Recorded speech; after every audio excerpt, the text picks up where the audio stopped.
Ce soir, je vais parler un peu du thème de la lumière à Hanouka. Lumière, chaleur, feu. Parce que dans la Gemara, on souligne l'importance de la fiole d'huile qu'ils ont trouvée, qui n'était pas touchée par la Touma, par l'impureté des Grecs. Et alors on a fait tout un trasque de cela, de cette fiole d'huile qui avait un petit peu de... Il n'y avait que 2 jours, et puis ça brûlait pendant 8 jours. À titre de miracle, il y avait certainement des miracles beaucoup plus fameux, ou beaucoup plus essentiels, disons, si on est arrivé à retourner tellement le courant et à partir d'une poignée de gens résolus à lutter contre une puissance occupante, ça suppose des miracles beaucoup plus nombreux et beaucoup plus forts de conséquences que simplement une fiole d'huile. Mais certainement que si le miracle, il a comme symbole cette fiole d'huile, c'est-à-dire que au-delà du miracle en tant que tel, en plus du miracle en tant que tel, il y a tout un symbole derrière. Alors, les Yevanim, entre autres, avaient pris 3 décrets. Ils ont interdit la Mila, ils ont interdit la pratique du Shabbat, et ils ont interdit le calcul de Rosh Chodesh, la fixation du Chodesh. C'est un petit peu bizarre, c'est quelque chose de très ponctuel par rapport à la Mila et au Shabbat au moins. Alors on peut comprendre que pourquoi c'est les 3 points qui ont été essentiellement visés par les Grecs, la Mila, le Shabbat et Chodesh, parce que la Mila, c'est dire que l'homme, la matière, ne se limite pas à elle-même, elle dépasse l'ordre de la création, qui est l'ordre du 7, comme tout le monde sait, et qu'il y a un sens là derrière, comme cette fameuse marloquette qu'il y a eu en Turnus Rufus et Rabbi Akiba, Turnus Rufus a demandé à Rabbi Akiba, est-ce que c'est les œuvres de l'homme ou les œuvres de Dieu qui sont plus importantes? Il s'attendait certainement qu'on admire plutôt les œuvres de Dieu. Rabbi Akiba lui dit pas du tout, c'est les œuvres de l'homme. Comment se fait-il? Tu vois que l'homme, il rapporte que la matière, la nature ne produit que de la matière première, et c'est l'homme qui va lui donner du sens. Oui, on a de la laine, on n'a pas d'habits, on a du blé, on n'a pas du pain pour autant. Donc le rôle d'homme, et en vérité, en arrière-plan de cette question, c'était une critique de la Mila, de dire qu'est-ce que tu prétends améliorer le domaine de Dieu. Dieu, il a créé l'homme tel qu'il est, donc l'homme, il est... Bon, chez les Grecs, c'est pas exactement ce point-là qui est sans doute visé, mais il y a aussi quelque chose qui tourne autour de la Mila, c'est de dire que, est-ce que l'homme, il y a quelque chose qui le rattache, est-ce qu'il y a un sens dans sa matière même, qui les rattache à quelque chose de plus grand. Le Shabbat, c'est est-ce que le monde est simplement il vit dans la logique de la production. La logique de la production, c'est d'aller jusqu'au bout, et que même si on a besoin d'un peu de repos, c'est juste pour prendre des forces, pour continuer de plus belle à travailler. Mais avoir pendant 24 heures un coup d'arrêt dans la semaine, ça c'est quelque chose qui est insensé. Ça veut dire bien que la semaine n'était que de 6 jours de création, mais elle se compose de 7 jours. C'est-à-dire que dans le monde qu'Hachem a créé, il y a une dimension qui ne s'appelle pas seulement la création. La création peut être la préparation pour en arriver au Shabbat, mais il y a une dimension de repos, matériellement parlant, qui est en vérité le sens du monde. Et ça, les Grecs ne peuvent pas admettre une chose de ce genre-là. Et Chodesh, c'est la crise du temps, c'est quelque chose de tout à fait fou, de prétendre, ce que les Juifs prétendent, Hayom Imkolotishmaou, qu'on peut arriver par nos actions à court-circuiter la lente évolution des choses et obtenir des choses en passant par-dessus le temps. C'est tout le thème de Pessah, de décoller de la pesanteur du monde matériel. Donc Et ça, c'est quelque chose qui est une vraie guerre que les Grecs nous livrent. Donc, eux, ils considèrent que le monde tel qu'il est donné, c'est ça le domaine de l'activité humaine, et ça définit l'homme. Et alors que nous, on dit, il y a des préalables, ça se rattache, il y a du sens, il faut le rattacher à quelque chose. Il y a une mission là derrière, le monde est créé, oui.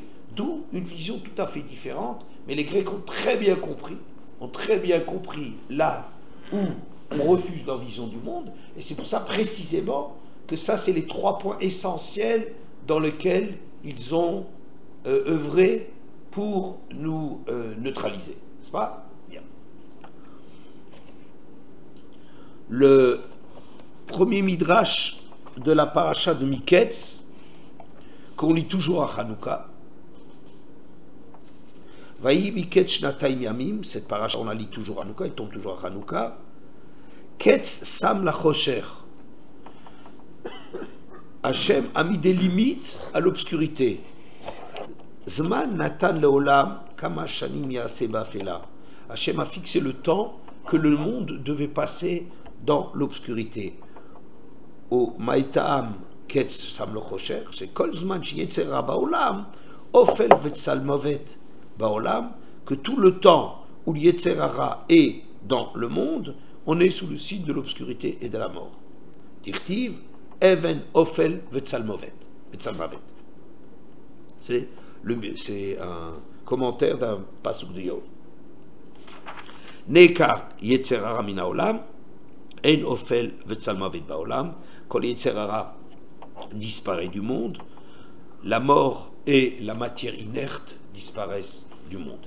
Alors, c'est intéressant, dans ce midrash, donc, premier midrash de Miketz, Shabbat Hanouka, on parle déjà tout de suite de Rocher. Et ce thème de la lumière, donc, il est en arrière-plan de la lutte qui a opposé les Juifs et les Grecs dans ce sens-là. Que finalement, si vous réfléchissez, quel est le monde des Grecs? Le monde des Grecs, c'est le monde du monde en tant que tel. Hein? Le monde limité à lui-même. Il n'y a pas de référence. Il y a peut-être l'homme, il a besoin de religion, alors on va lui inventer un monde mythique de Dieu qui se disputent et qui sont jaloux les uns des autres. J'ai jamais rien compris comment toute la chorma grecque a produit un monde aussi lamentable dans leur théologie, quoi. Je trouve que c'est tout à fait lamentable. J'ai encore rien compris à cela. Quoi qu'il en soit, ils ont un monde qui se limite à lui-même. Et nous, ce monde-là, on l'appelle Rocher. Nous, on appelle ce monde-là Rocher, Ketz Sam le Rocher. Le monde tel qu'il est a des limites. C'est-à-dire, il vient de quelque part et il a une finalité. Et il va quelque part. Oui. Et donc, nous qualifions ça de Rocher. Or, c'est le terme utilisé aussi par le Midrash pour faire allusion au défi de la civilisation grecque. Rocher al-Penetom, Rocher, c'est les Grecs. Chez Enem, chez l'Israël, on en a déjà parlé dans des cours précédents. C'est le monde de l'obscurité, et vous verrez que la grande dispute qu'il y a entre Grecs et Juifs va être le qualificatif d'obscur ou d'obscurantisme qui est attribué des uns aux autres. Nous, on les traite de sous-développés, d'obscurantistes, c'est-à-dire c'est le Rocher, c'est les gens qui prônent le monde du Rocher comme visée du monde, enfin comme sens du monde. Oui, ou le Midrash, c'est le Rocher al-Penetom, l'obscurité, ou je dirais l'obscurantisme, c'est eux. Alors que eux, ils se prétendent, eux, le règne des Lumières, et nous, les obscurantistes. On est des poussiéreux, des médiévaux, moyenâgeux, c'est complètement dépassé. Le monde du religieux est un monde qui est une ancienne réalité, une réalité de gens sous-développés, terrorisés par des phénomènes naturels que la science arrive maintenant à expliquer, et cette panique qu'on a devant un monde qui nous dépasse, en vérité, c'est un monde tout à fait de sous-développement mental, et qui est livré à la superstition, à la magie, etc. Et donc, eux vont se qualifier eux-mêmes du monde des Lumières, comme toujours. C'est le monde des Lumières, la Haskalah c'est le mouvement de critique biblique. Haskalah, les maskilim sont des gens de l'intelligence. Oui, c'est les gens de l'intelligence, de la lumière, du sens, etc., etc. Alors qu'ils qualifient ceux qui ne pensent pas comme eux de sous-développés et d'arriérés. À l'inverse, nous disons que non pas que les Grecs ne sont pas une civilisation extraordinaire et exceptionnelle, on considère que le seul partenaire intéressant qu'on a, c'est à l'époque quand il y avait les sages d'Athènes qui se confrontaient aux Chachamim. Parce qu'il y a de la Chorma contre de la Chorma. Eux, c'est un monde qui est extraordinairement développé, mais dans cette prétention qu'ils ont à limiter le monde à lui-même, là-dessus, ils sont complètement à côté du sujet et ils sont complètement dans l'obscurité. Donc, l'enjeu est extrêmement fort. Ce qui est en question à Hanouka, oui, la fiole d'huile, c'est la lumière. Ils ont obscurci toutes les lumières. Tous les moyens qui sont donnés pour le bénéfice de l'homme ont été récupérés et détournés par les Grecs pour lutter contre un monde religieux qui est sous-développé et dépassé. D'accord? Bon. Deuxièmement, il y a aussi dans toutes les civilisations, essentiellement nordiques, mais pas seulement, cette espèce de terreur de la nuit de l'hiver. La date de Hanouka, c'est le moment le plus sombre de l'année. Oui, c'est l'obscurité de l'hiver. Et ça, c'est un thème récurrent dans beaucoup de civilisations, surtout les civilisations de la nuit éternelle, quand on se dirige vers le nord. Cette crainte de l'homme devant ce monde de l'obscurité d'un hiver interminable. Et Hanouka, il se trouve que Hanouka est justement au centre de cette obscurité de la nuit. D'où un problème de lumière à Hanouka. Est-ce que dans le noir, il y a de la lumière? Est-ce que tout est éteint? Dans le monde païen, tout est éteint dans la nuit. L'hiver, c'est la mort de l'homme, c'est la disparition, n'est-ce pas? Et mettre une fête des lumières à Hanouka, c'est te dire non, c'est dans l'obscurité que tu vois de la lumière. Alors, c'est un thème qui est très, comme je dis, récurrent dans certaines civilisations, et c'est pour ça aussi le thème du sapin, de prendre ce symbole d'un hiver qui va terminer. Il faut avoir confiance que le printemps, qu'après l'hiver, il y aura le printemps, il y a ces feuilles qui ne tombent pas, qui sont le symbole de... Mais il paraît-il que ça c'est seulement apparu au XIIIe siècle, ça ne fait pas partie de la théologie, mais c'est... En vérité, je pense que ça apparaît peut-être historiquement, mais c'est des inquiétudes qui sont plus fortes que cela.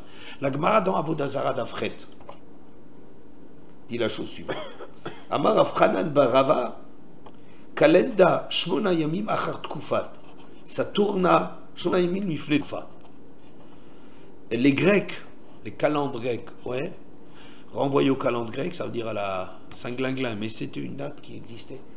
Alors, les calendes, la fête des calendes, est 8 jours avant le solstice d'hiver. Tandis que les Saturnales, c'est une fête qui se déroule 8 jours après le solstice d'hiver.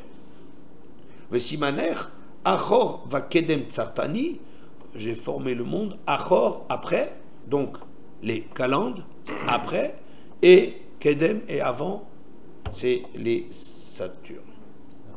L'inverse. Tanu Rabbanan. Le fils Shera Adam Arishon Yom Shenitmaet Veoler, parce qu'Adam Arishon a vu que les journées, depuis qu'il a été créé, n'arrêtaient pas de diminuer. Amar Oili Shema Bishvil Shesararti Olam Chosher Badi. Malheur à moi, c'est peut-être à cause de ma faute que le monde s'obscurcit pour moi. Vechoser le Tovavou, et il revient à la disparition du départ, l'absence du début, au vide. Vezuhi mita shiniknesa alay mina shamaim. C'est ça la mort, que le jour où j'en mangerai, je suis voué à la mort. C'est peut-être ça la mort, c'est les jours qui sont en train d'être. Amad ve'ashav shmone yamim betanit ou bitfila. Alors il a décidé de 8 jours de jeûne et de prière. Kevan Shira'a, et ça c'est à ce moment-là, ouais, c'est les Saturnales. Et quand il a vu la Tkoufa, que le solstice est arrivé, solstice Tkoufa Tevet, Verayom Shemaarich Veoler, et il a vu que le monde commençait à s'allonger. Amar Minago chez l'Olamou. C'est le minag du monde. Bon, je vais faire une confidence, je ne comprends rien à cette Gemara, parce que s'il avait peur qu'il y avait quelque chose qui se passe, que le monde a été détruit, qu'il va être détruit et disparaître à cause de sa faute, et c'est pour ça qu'il jeûne et qu'il prie, si maintenant le monde il remonte, ouais, ben, tu peux te dire que c'est ta tefila, tu as obtenu par ta tefila. Hein, je ne sais pas pourquoi. Shema Minago chez l'Olam. Ça, il l'a su l'année suivante, mais il ne l'a pas eu la première année. Il n'a pas vu cet exemple des jours qui se réduisaient. Je ne comprends rien. Quoi qu'il en soit, donc c'est l'ordre des choses. Va'asa shmone yamim tovim. Et donc il a fait 8 jours de fête après que le monde, après Hanouka. 8 jours de Hanouka, si vous voulez, l'ancêtre des jours de Hanouka, c'est là que ça se trouve. Dans une fête d'Adam Arishon. Le Shana Acheret, Asan le Elu ve'elu Yamim Tovim, et par la suite, il a décrété 8 jours de fête avant la Tkoufa et 8 jours après. Hu Keva'am le Shem Shamaim, lui, il l'a fixé par idéal pour Hachem. Vehem Kavum le Shem Avodat Kochavim, alors que les autres, ils ont fixé ça pour l'idolâtrie. Donc c'est les calendes et les saturnales des Grecs, c'est en vérité des fêtes païennes qui ont été un détournement de sens, mais vous voyez que c'est en vérité l'histoire de l'hiver et de la nuit et de la réduction des jours, des journées, c'est quelque chose, c'est un phénomène qui est quelque chose qui existe, qui est vieux, qui n'a pas à faire uniquement avec ceux qui ont vraiment à avoir peur de cette longueur de l'hiver. Ouais. C'est pas seulement pour les Canadiens et pour les Finlandais, mais c'est aussi une histoire qui se passe chez les Grecs, c'est beaucoup plus au sud. Donc c'est une espèce de terreur de l'homme devant certains phénomènes naturels, et ces terreurs sont salutaires pour l'homme, comme le tonnerre qui a été créé pour redresser le cœur tordu de l'homme. Alors il y a le tonnerre. Alors maintenant, depuis qu'on sait l'expliquer scientifiquement, alors on va enlever toute la crainte qu'il y a à en avoir. Mais le problème, c'est pas celui-là, dit le Maharal. Le problème, c'est pas de l'expliquer scientifiquement, est-ce qu'il y a une explication scientifique ou pas. C'est pourquoi est-ce qu'Hachem a mis dans le monde quelque chose qui nous terrorise. C'est ça la question. C'est pas comment est-ce qu'on obtient du tonnerre. Oui. Obtenir du tonnerre, on peut savoir comment, dans quelle configuration il y aura ce bruit, d'où ça vient les éclairs, etc. On saura analyser ça parfaitement. Le problème, c'est le monde qui a été créé, le monde qu'on aborde d'une façon naturelle et sans calcul derrière. C'est ce qu'Adam Arishon il dit. Eh bien, il y a une fête de Hanouka. Il a créé la première fête de Hanouka. Oui, c'est ou les prémices de la fête de Hanouka. Cette espèce de sentiment très naturel qu'on a, même si c'est le minago chez l'Olam, d'un hiver qui n'en finit pas, d'une crainte. Bon, on sait très bien que c'est une fausse crainte, mais c'est comme pendant la nuit, on est terrorisé, bien qu'on sait que le lendemain, le jour va se lever. On sait que le jour se lève, ça ne nous empêche pas que la nuit a quelque chose de cauchemardesque, de quelque chose, c'est un vide, c'est une absence, c'est un silence, quelque chose qui peut avoir un effet terrifiant sur les gens, et donc c'est seulement le matin, quand il y a la lumière, qu'on commence à ce que le malade se sent mieux. Et même si on peut très bien, on sait chaque jour comment ça va se passer, il n'empêche que dans la création, il y a des phénomènes qui sont obtenus par des lois tout à fait naturelles, mais qui en vérité, elles ont un but d'infléchir le moral. Quand on est en train de discuter, est-ce que le soleil tourne autour de la lune? Alors, le soleil autour de la terre ou la terre autour du soleil? Oui, en vérité, les Juifs, ils savaient très bien que le soleil, c'est lui qui est au centre, même si lui-même a aussi un mouvement, c'est la Terre qui tourne autour. Mais ils savent que les Grecs, la halakha, c'est comme les Grecs, ça veut dire comme les scientifiques, ils savent que c'est comme ça. Il n'empêche que pour nous, ce qui nous intéresse, c'est que le monde a été créé avec une Terre qui apparemment est le centre de l'univers. Que nous, le mouvement apparent du Soleil, c'est que le Soleil tourne autour de la Terre.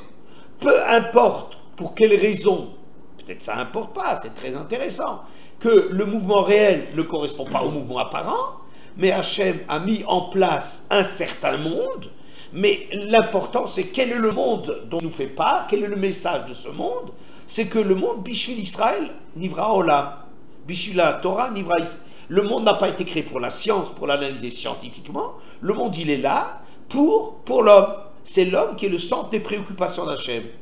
Oui, l'homme mesure de toute chose, c'est tout à fait vrai, mais pas à la façon grecque.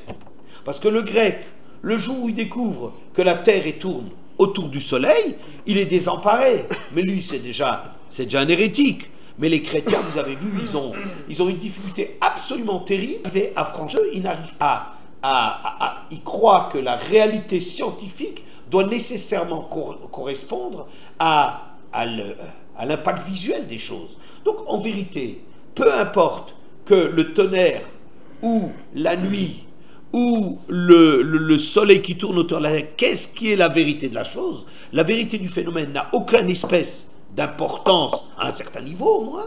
Ce qui est important, c'est l'impact de se faire sentir à l'homme. La nuit, ça fait peur. L'hiver, ça fait peur. Donc il n'y a rien d'étonnant à ce que dire une fête de Hanouka, alors qu'on a peur de ces jours qui... Ils se réduisent, on sait que ça va déjà, que chaque année ça va remonter, mais c'est comme la nuit c'est plus terrifiant. La nuit, il n'y a pas de lumière, il n'y a rien, il y a le silence total et tout, il n'y a plus de repères et tout ça, on est perdu. Mais là-dessus, ce qu'on est en train de fêter Hanouka, les fêtes d'Adam Arishon, ça veut dire qu'il y a de la lumière dans l'obscurité. Ça veut dire que le sens profond de la nuit n'est pas une absence.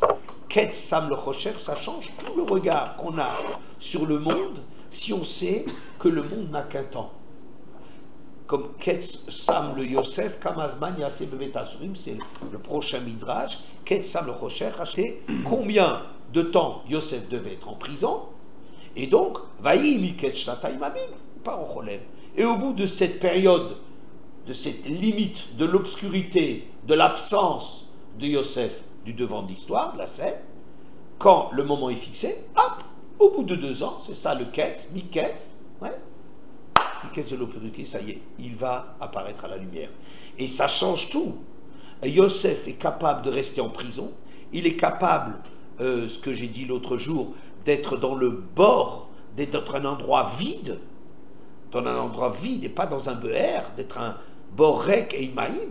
Il est capable de supporter cela, de vivre cela, parce que c'est l'homme par excellence qui sait qu'au fond du trou, au fond de la matière, il y a de la lumière, que l'origine des choses, c'est quelque chose de divin.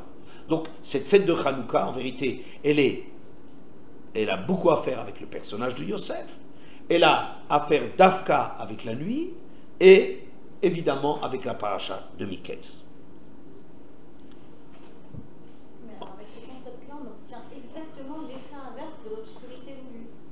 L'obscurité voudrait en fait. Non, le but, très bien, le but n'est pas que tu aies peur de l'obscurité, mais que tu arrives à maîtriser le sentiment de l'obscurité. Mais à la limite, ça me rend même plus fort. Absolument, tout à fait. C'est tout à fait. Inverse que ça va développer chez moi alors. Tout à fait, absolument. Je vais te dire, il y a quelque chose qui m'a beaucoup frappé. C'était Fenton qui m'avait fait remarquer, Paul Fenton m'avait fait remarquer que le 15 Av est le pendant du 15 Shvat. Il y a un tout Be'av comme il y a un tout Bishvat. Mais regardez comme c'est intéressant. Tout Be'av, c'est le milieu de l'été, 3 mois d'été.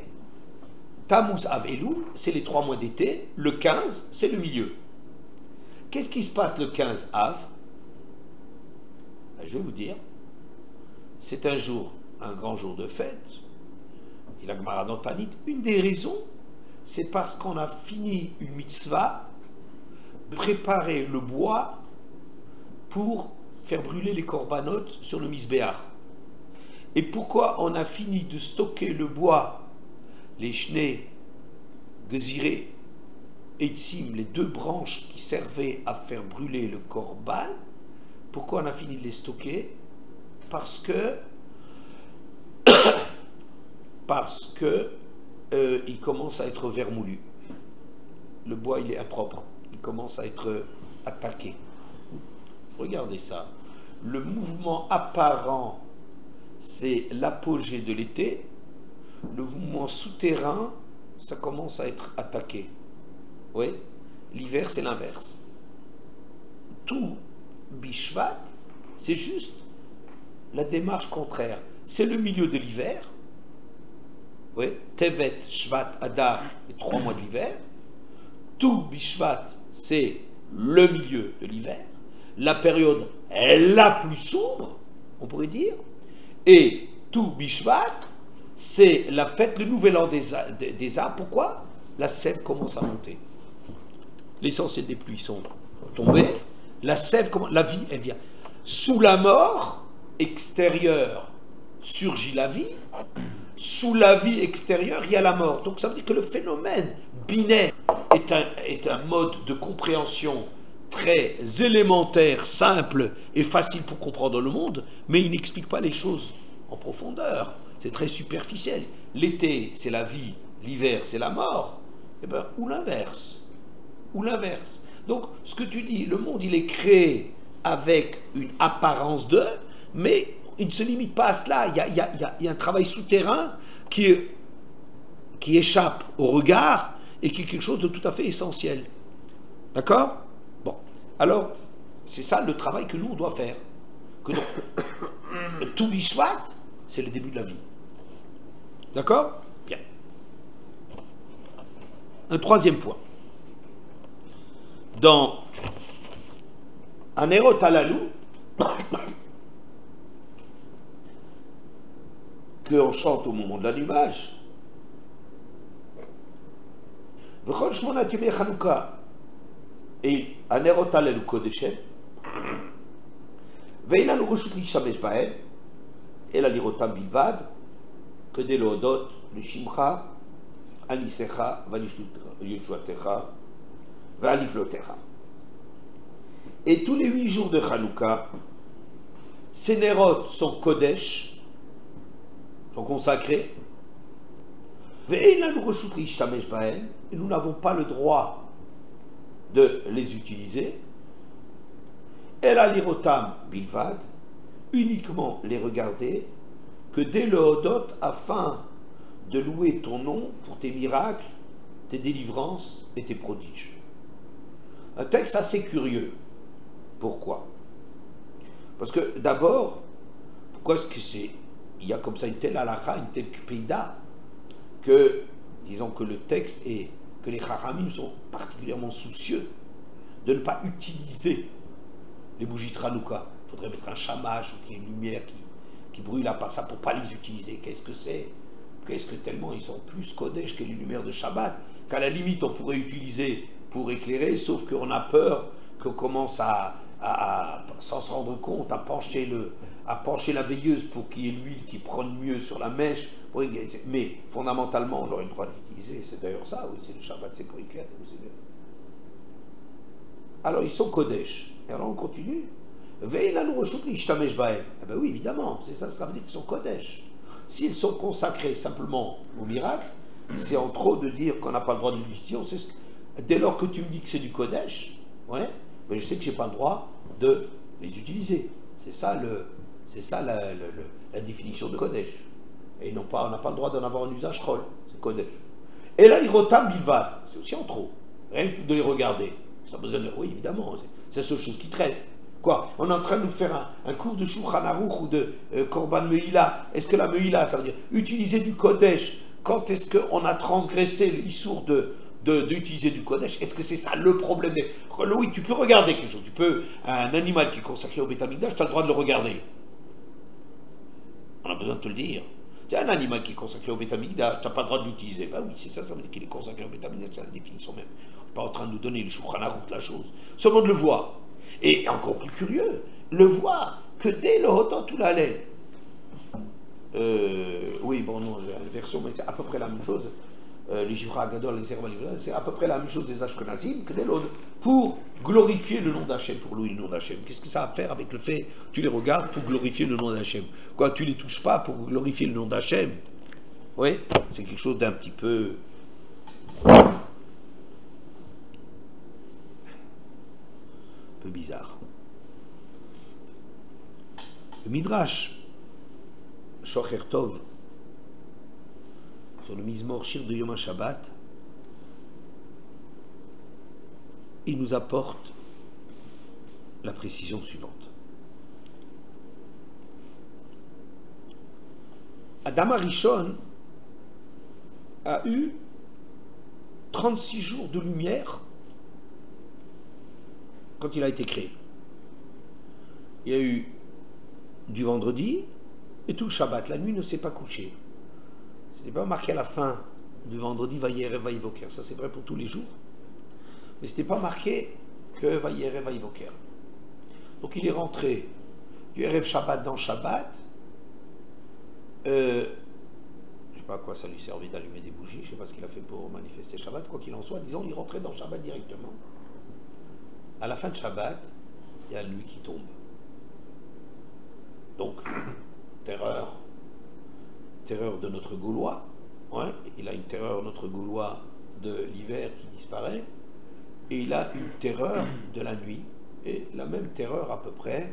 Voilà, c'est ça, Hachem m'a laissé 24 heures de répit, et maintenant, ça y est, je vais disparaître dans l'obscurité, je rentre dans la mort. Vous ne connaissez pas la nuit. Hachem lui a donné l'idée de l'intuition, de prendre deux pierres et de les frotter l'une contre l'autre. Et ouais, les deux pierres d'ailleurs, qui s'appellent Ophel Vetsalmavet, le même nom qu'on a dans Ketsam la Rocher, Even Ophel Vetsalmavet, la pierre, donc la matière inerte de Ophel, Afela, c'est l'obscurité, et Tsalmavet, Tsalmona, c'est l'ombre de la mort. Il a eu cette intuition, et c'est la première création qui a existé, la création de, regardez, ce moment extraordinaire qui se passe, qui se produit, le monde d'Hachem est créé. Asher ba Elokim la sot, maintenant le monde est confié à l'homme pour que l'homme réalise le projet. N'est-ce pas? La création pour que l'homme y fasse. Début du monde de l'homme, Motsai Shabbat, l'obscurité, la terreur de la nuit. Qu'est-ce que ça veut dire? La peur de la disparition. Est-ce que ça cause de la faute? Est-ce que c'est la nuit en elle-même? Vous imaginez les nuits noires, ça devait être quelque chose de pas très rassurant. C'est Rosh Chodesh, hein? Rosh Hashanah, création de l'homme. Hein? C'est pas de grande lune. Hein? Bon, alors, imaginez cette terreur de l'homme. Et l'homme, à ce moment-là, il a une intuition d'Hachem de frotter de silex et la lumière qui jaillit. Il a trouvé la lumière. La lumière, c'est le basculement du monde de la création dans le monde des hommes. Mais la lumière, on sait bien, c'est quelque chose d'extraordinaire. La lumière, le feu, c'est la protection. C'est la protection contre la nuit. Les animaux ont une espèce de crainte, une terreur de la lumière, du feu, la peur du feu. Le feu, c'est la caractéristique de l'homme. Il y a beaucoup de choses qu'on peut dire en quoi est-ce qu'un homme est différent d'un animal, sauf les hommes, vous savez, qu'on a raconté une fois à Rav Simchazis, on lui a raconté que Lamarck, je ne sais pas si c'est Darwin, je crois que c'était sur Lamarck, il a montré que l'homme, il descendait du singe. Alors il a dit, si Lamarck dit ça, Lamarck peut être du singe. Mais mon maître, Rav Israël Salanter, ne vient pas du singe. Je trouve que c'est une des réflexions les plus profondes et les plus définitives sur le chapitre. On peut clore le chapitre. Si tu es tellement un animal, ou tellement proche de l'animal, que tu as l'impression, parce qu'il y a un espèce de truc qui se tient plus ou moins mal, d'ailleurs, sur deux pattes arrière, et qu'il a une tête et des trucs et machin, si tu as l'impression que tu as quelque chose de commun, que ça c'est quelque chose qui a... Un homme il peut descendre d'un truc pareil, ah, je veux dire, toi, peut-être tu descends d'un truc pareil. Mais si tu vois ce que c'est un être humain, ça veut dire Rav Israël Salanter, c'est pas le début d'une avamina de pensée, impossible à imaginer. Tu peux voir des singes toute ta vie, et même des singes auxquels on a appris des trucs, des prouesses de cirque, mais jamais tu auras le début d'une moindre idée d'imaginer qu'un être humain il date de cela. Bon, quoi qu'il en soit, disons, c'est le drame des Grecs qui sont restés dans l'arbre. Bon, le feu, c'est aussi une des caractéristiques qui appartient au monde humain, qui protège le monde contre la nature animale, contre l'obscurité, qui est la chaleur, qui est la lumière, qui prépare toute l'industrie humaine, et la base, c'est le feu. Préparer les plats, les animaux ne préparent pas. Je veux dire, on va s'extasier, quand on ne sait pas ce que c'est qu'un être humain, on va s'extasier que les animaux, ils arrivent, ils ont des idées comme ça, un petit peu de préparer leur plat, je sais pas, de faire chauffer quelque chose en le mettant sous une pierre chaude, je sais pas, c'est le maximum de ce qu'un scientifique il n'a jamais vu chez les animaux, ou à peine plus, ouais, bon, mais en vérité, apprêter un plat, cuire, c'est une activité humaine. Toute l'industrie, la transformation des métaux, c'est le génie humain. Donc quoi? Et c'est pour ça que vous verrez que ce thème du feu, Prométhée, c'est une espèce de titan, vu dans le dictionnaire, parce que c'est des titans, des surhommes, des espèces de semi-hommes, les Lebné Elohim, qui a volé le feu de Dieu, ouais, et qui est poursuivi par la colère, ouais, bon, mais enfin, bon, c'est Prométhée, c'est un homme qui affronte Dieu, quoi, c'est la grandeur, la gadloute de ce monde d'orgueil, ouais. Alors, c'est Prométhée, ou bien la guerre du feu. La guerre du feu, c'est les livres qu'autrefois on lisait sur l'origine du feu. On a volé le feu. Celui qui possède le feu, il est le chef. D'accord? C'est la guerre du feu, c'était... Bon. Donc quoi? Le feu, c'est ce qui va, comme dit le Midrash, surgir de l'intuition qu'Hachem donne à l'homme, l'idée qu'Hachem il a, de prendre, et je trouve très étrange, des pierres qui ont un nom. En français, ça s'appelle du silex, mais ça s'appelle Ophel, de l'obscurité, de la mort, de l'inertie de la matière, que de la matière elle-même faire surgir le contraire de la matière. Tu aurais attendu que s'il y a quelque chose qui fait jaillir la lumière, c'est à partir de quelque chose qui s'appelle quelque chose de lumineux, je ne sais pas. Mais non, c'est le contraire. C'est Ophel et Tsalmavet. Ces pierres-là, obscures, inertes et mortes, c'est ça qui fait jaillir la vie. Oui, mais l'homme, il n'a pas intérêt à se souvenir de cela. Sinon, ça remet trop de choses en question. Donc, la guerre du feu, c'est mettre un acte de naissance sur la découverte du feu. Qu'est-ce que c'est? Est-ce que c'est de continuer l'œuvre du commencement à travers de prolonger cela dans le monde de l'homme, et grâce à Hachem de prolonger ce qui a été créé jusqu'à présent et de rendre le monde de l'homme civilisé, ou bien c'est le début de la négation, le début de la négation, ça va être, mais non, Kochi Veotsemiadi, à partir de quand est-ce que l'homme, il est le maître de l'énergie, le maître de la force? C'est la découverte du feu. La découverte du feu, c'est Prométhée, c'est le surhomme. L'homme est un surhomme, le bon Dieu, qu'il aille se coucher, on n'a rien à faire avec ça, c'est du dépassé, ça n'a rien à faire. Donc il y a un enjeu extraordinaire sur la lumière. Et je pense qu'en vérité, le feu a quelque chose, le feu et l'eau d'ailleurs, a quelque chose de très troublant. Vous regardez le feu, vous verrez, c'est un élément qui déclenche comme ça une certaine émotion, une fragilité, une espèce, les flammes comme ça qui bougent, c'est quelque chose de...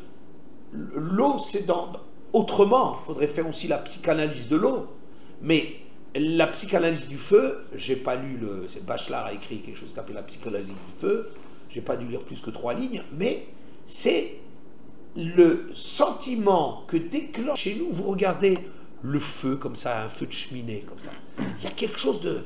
On peut rester comme ça des heures, parce que ça, c'est un monde magique, c'est un monde de l'imaginaire, c'est un monde où il se passe des choses, c'est quelque chose de très réel, c'est quelque chose de très scientifiquement connu et analysé, mais le phénomène de la lumière, pas la lumière électrique malheureusement, on ne voit plus rien, ça éclaire, mais ça n'a plus de... Mais vous regardez une flamme, même une bougie, il y a quelque chose qui... ça bouge. Je ne sais pas si c'est ça que ça s'appelle bougie, je ne pense pas, mais enfin, voilà. Il y a quelque chose comme ça de fragile, ça renvoie à une fragilité. Alors, je pense que c'est ça ce qui est marqué dans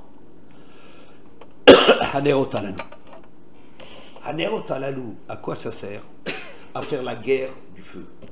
La guerre du feu, c'est la guerre contre le monde que les Grecs ont apporté, non pas parce qu'on dénigre ce monde, mais parce qu'on lui reproche de se poser comme réalité ultime, réalité du monde. Explication du monde, c'est ça. C'est le monde qui commence à partir du monde.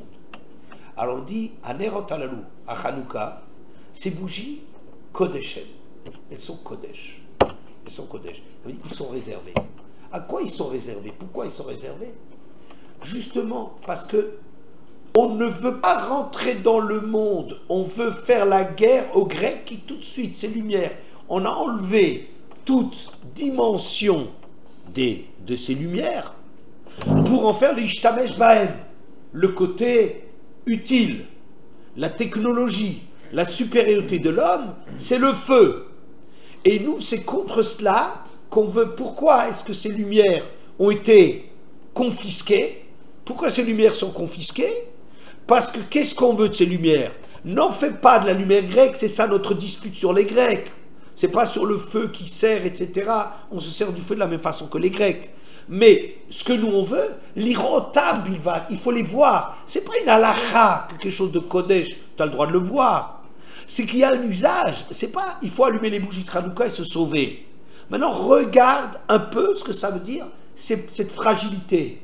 Cette fragilité du monde qui t'est renvoyée par la lumière, par l'espèce de ces petits trucs-là qui bougent imperceptiblement, que tu n'arrives pas à... Tu vois bien que ce n'est pas un phénomène que tu arrives à tenir dans tes mains, à part que ça brûle, mais enfin, mais tu n'arrives pas à aller. Il y a quelque chose qui t'échappe là-dedans, il y a quelque chose qui sautille un peu, il y a quelque chose de vivant dans cette... C'est un élément vivant, il y a une vie là-dedans, il y a une fragilité, ça te renvoie à certaines choses de toi. Donc, ces lumières-là sont réservées à ça. Velo l'ishtamesh bahem. Ça veut dire, pas pour te dire que la halakha c'est quelque chose de Kodesh, on n'a pas le droit d'utiliser, mais c'est pour te dire la finalité. C'est parce que nous, on mène la guerre aux Grecs pour dire, non, ces lumières, il faut, le premier regard sur le monde de l'homme, c'est que ce monde de l'homme, il vient de quelque part. Donc, l'olish tamesh bahem, commence pas à effacer ce qui te dérange et commencer la vie à partir de Motzei Shabbat. La vie, elle n'a pas commencé à Motzei Shabbat, il y a un avant. Il y a avant. Elle a l'irotam bilvad, et pas se contenter simplement de ne pas rentrer dans l'usage et l'utilité du monde de la science, oui, mais l'irotam de voir, d'être sensible à ce que ça veut dire cet élément feu qui est la première trouvaille de l'homme, que dès le Hodot, Oulalem. Et là, ça te rattachera, et ça te rattachera que des lodotes, que tu te rends compte que tu es fragile, que ton feu, il vient de quelque part, et même là où tu pourrais croire que c'est le domaine de l'homme et les trouvailles de l'homme, en vérité, c'est une intuition qui, à partir de ce monde de l'obscurité de la création, en vérité, on t'a fait trouver la lumière qui est derrière. Oui. Un dernier point.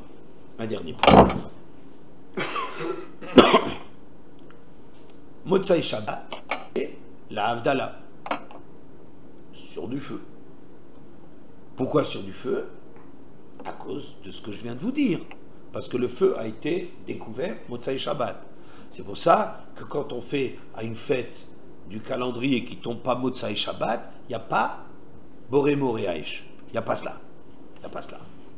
Alors, sauf Yom Kippour, c'est pour une autre raison, Ner chez Shabbat, c'est une autre raison, parce que ça n'a pas été hacké, ça n'a pas été utilisé. Bon, c'est autre chose. Mais c'est propre à Motsai Shabbat, c'est le feu. Et si vous remarquez, c'est que la Havdalah, elle se passe en 4-5 temps. D'abord, Boré Priya Geffen. Oui, le vin. Le vin, c'est quoi? C'est le ta'am, le goût, la bouche. Après, c'est les psamim, le réach, le afalpi. Le nez, on monte d'un cran, le nez est déjà une perception, c'est là une perception extrêmement fine, dans les sentiments, on monte d'un cran. Les psamim, c'est de la nshama, c'est la nshama qui est née. Ensuite, les yeux, le regard que tu as sur le monde, c'est le feu. Tu montes encore d'un degré, tu élèves encore, tu t'élèves, et tu accèdes à un regard. Et après, c'est le date, la Havdalah, la date, la Havdalah compréhension. Alors, si vous regardez les quatre, ça s'appelle Havdalah. Yahi, Ner, Besamim, Havdalah. Tout ça pour après boire le vin. On revient au vin. Il me semble que cet Havdalah, dont on pourrait dire que les rochers Tevot, c'est-à-dire le sigle, ça serait Yahi, Yud, Ner, Nun, Yahi, Besamim, Bet, Ner, Nun, Havdalah, ça donne pas tout à fait Yavan, parce que ça, vraiment, franchement, il faut être dans une école juive pour imaginer que Yavan, ça s'écrit avec un bête. Hein? C'est Yavne, Yibane. La ville de Yavne, la ville de la reconstruction après la destruction du Beth Amikdash, elle savait, comme par hasard, on ne sait pas où existe le hasard, mais Yibane, c'est la reconstruction, l'endroit de la reconstruction, c'est le centre de Torah qui est rescapé de la destruction du Beth Amikdash, c'est Yibane Abidash, qui soit reconstruit, la ville Yavne. Cette reconstruction, la Motsei Shabbat, on l'a fait comment cette reconstruction? Ça veut dire la lutte, le Motsei Shabbat, où on va te dire, fais la différence entre le Chol et le Kodesh. Ça veut dire pas une rupture, mais de se rendre compte que le Chol, que le Shabbat, il est présent dans le Chol, que ça continue, qu'il y a une continuité dans le monde de l'homme, des antérieurs du monde d'Hachem. Eh bien, première expérience, il ne faut pas faire de cela un phénomène scientifique, intellectuel, désincarné. Tu commences avec le ta'am. Pour juger d'une chose, ta'amour ou goûter à la chose. Pour avoir un jugement sur les choses, il faut d'abord expérimenter la chose. Il ne faut pas théoriser sur la chose. Il ne faut pas dire que le monde il est comme ça, parce que c'est très pratique et tu ne dois rien à personne si tu as coupé les ponts avec tout le monde. N'est-ce pas? Bon, alors, d'abord, tu as le goût. Donc c'est l'expérience, la profondeur, le tam, c'est quelque chose de très fort, parce que ça permet de vraiment tenir le. Ensuite, tu élèves ta perception au réach, ensuite tu élèves le regard, et ensuite tu arrives à la Havdalah. Et après, une fois que tu as pris tout ça, tu goûtes ton vin. Maintenant tu pourras savoir qu'est-ce que c'est le sod qui est dans le vin. Donc on pourrait voir, peut-être dans ce Motsai Shabbat, la fin de la dispute enfin, la conclusion à l'hebdomadaire de cette lutte de Hanouka, qui est la lutte pour la définition du feu et de la lumière, l'origine du feu et de la lumière, est-ce que c'est quelque chose du monde de l'homme, ou bien c'est quelque chose qui nous renvoie à ailleurs? C'est ça ce qui va finalement se passer dans l'Havdalah. Voilà.